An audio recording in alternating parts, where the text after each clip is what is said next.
ما غلط. أنا الصراحة أنا إنسان ما غلط، ولكن بكل احترام وبكل ذوق أقولها، بكل احترام وبكل ذوق أقول لك إذا ما قدرتني ماني مقدرك بس.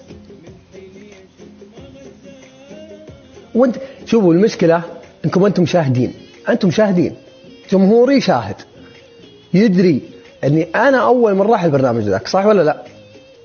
من الاوائل، ما اقول اول واحد ولكن من الاوائل، والله اني من الاوائل. واكتشفت ان فيه ناس خذوا فلوس، ليش انا ما اخذ؟ حلال على غيري وحرام علي. سلام عليكم، بس سلم عليك يا حبيبي، جعلك ما تشوف شر. شيء أخير واختم به، أنا أحس إني طولت في ذا الكلام، ولكن شيء أخير مع احترامي لكل الناس اللي يقولون قاطع. إذا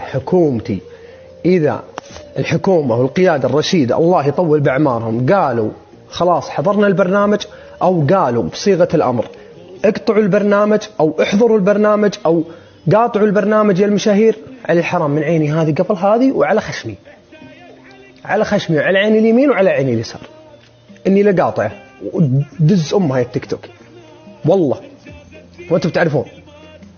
أما يجيني واحد شرذمة في تويتر قاعد يبربر اقطعه، لا بالله ماني بشتغل عندك، أنا توكل على الله.